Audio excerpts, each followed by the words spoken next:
जय जवान जय किसान। आप सभी महानुभावों को हाथ जोड़कर मेरा प्रणाम। मैं राम जी हिंदुस्तानी आपका स्वागत अभिनंदन करता हूँ। प्लीज़ मैं आपसे एक प्रार्थना करता हूँ कि जो हालात हम देश में देख रहे हैं, वैसे तो हर वर्ग का देश का ही बुरा हाल होता जा रहा है, लेकिन खासकर मैंने देखा है जो हमारी बुनियाद है, हमारी नींव है, किसान देश की जान है, किसान देश की शान है। और किसान ही, मैं कहता हूँ, हमारे सांसों में, हमारे शरीर में जो एनर्जी है, तो किसान ही सबसे महान है। लेकिन वही हो रहा है आज की स्थिति में सबसे बेजान। इसका जिम्मेदार कौन है और ये परिस्थिति क्यों किसान के प्रति हो रही है?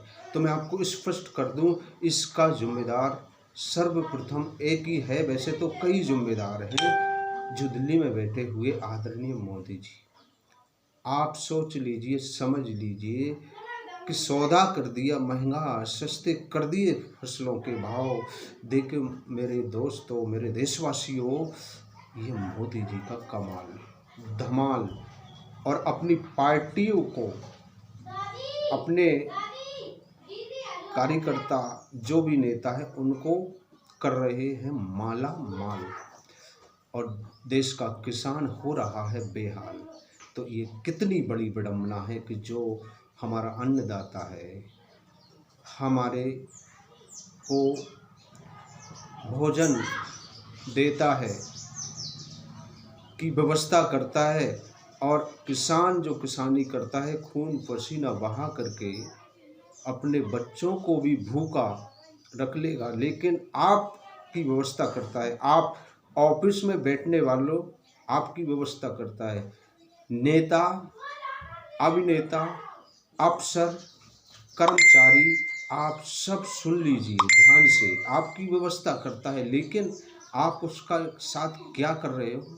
आप देख लीजिए कितने मेहनत से वो खेतों में फसलों को बोता है, उगाता है, काटता है, और अब मंडी में जब बेचने जाता है तो उसका क्या भाव है आपको पता होगा। यही जो धनिया है, कोई भी फसल ले लीजिए, सभी फसलों का दाम पहले कितना था, आज की स्थिति में कितना गिराया है। ये क्यों गिराया है, किस लिए गिराया है और किसने गिराया है, मैं आपको स्पष्ट कर दूं। आगे चुनाव आने वाला है, एमपी का, राजस्थान का, ये विधानसभाओं का चुनाव, इसके बाद केंद्र का चुनाव। तो ये मोदी जी की रणनीति है कि किसानों से जो पैसा एकत्रित करो, किसानों को चूस लो, लूट लो, और ये पैसा एकत्रित करके चुनाव में बर्बाद करो, तबाह करो। आपको पता होगा आदरणीय मोदी जी कितने फेमस और पॉपुलर हैं, कितने महान हैं, भाषण देने में कितने एक्सपर्ट हैं। जब भाषण देते हैं, उनका कार्यक्रम होता है, मैं आपको स्पष्ट कर दूं मेरे साथियों, करोड़ों का एक कार्यक्रम होता है, करोड़ों का एक भाषण होता है। तो आप बताइए, ये किसानों की इतनी परिस्थिति, इतनी लचर हालत अगर कर देंगे, ये देश को आगे बढ़ाने की बातें करते हैं, तो मैं आपको स्पष्ट कर दूं, प्लीज़ मेरी आपसे हाथ जोड़कर प्रार्थना है, ये अन्नदाता है ना, ये किसान है ना। किसान हमको, हर वर्ग को, हर संस्था को, हर बिजनेस को, हर व्यापारी को, सबको किसान से ही होकर गुजरना पड़ता है, और किसान ही उस सबकी बुनियाद है, देश की बुनियाद है। और उस बुनियाद को ये राजनेता, ये अपनी गंदी राजनीति का खेला खेल करके उसको तबाह एवं बर्बाद करना चाहते हैं। तो मैं एक बात आपसे स्पष्ट कर दूं, ज़्यादा अन्याय मत कीजिए। एक और स्पष्ट कर दूं कि जब राजा का विनाश आता है तो पहले उसका विवेक मर जाता है। तो ऐसे राजाओं का विवेक जब मर जाता है ना, तो ईश्वर भी इंसाफ करता है और यहाँ की जनता भी इंसाफ करेगी। तो मेरे दोस्तों, आप सोचिए, समझिए, ये व्यक्ति, एक व्यक्ति सारे देश को नचा रहा है, किसानों को बर्बाद कर रहा है, छोटे व्यापारियों को बर्बाद कर रहा है, और आपसी में हम आपको लड़ा रहा है, फिर भी हम क्या कर रहे हैं, भजन कर रहे हैं उसकी। कुछ लोग भक्ति कर रहे हैं, वाह यार क्या बात है। अगर थोड़ी सी भक्ति प्रभु श्री राम की कर लेते, अगर इसकी भक्ति कर रहे हो, इसका भजन कर रहे हैं, वो लायक ही नहीं है, कहीं से कहीं तक योग्य नहीं है व्यक्ति, वो प्रधानमंत्री की गद्दी पर बैठा है। तो प्लीज़ मेरे अगर देश को चाहने वाले हैं, राष्ट्र को अपना समझने वाले हैं और देश को नंबर 1 देखना चाहते हैं, तो प्लीज़ किसानों के बारे में सोचिए। किसानों की क्या हालात है, क्या परिस्थिति है।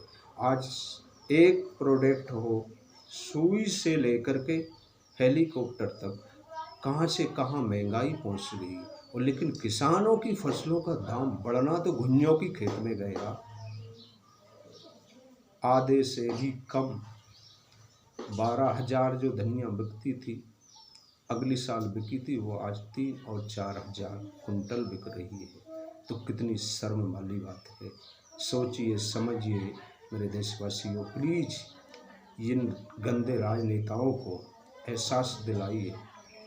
इनकी आँखों में जाली पड़ चुकी है, इनके कानों में पर्दा डल चुका है और इनकी सोचने की प्रक्रिया अभद्र हो चुकी है और इनके अंदर दिल है नहीं। दया का भाव तो आएगा नहीं जब दिल ही नहीं है।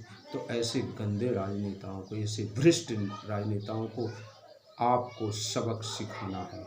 इनके भाषणों में कतई नहीं आना है।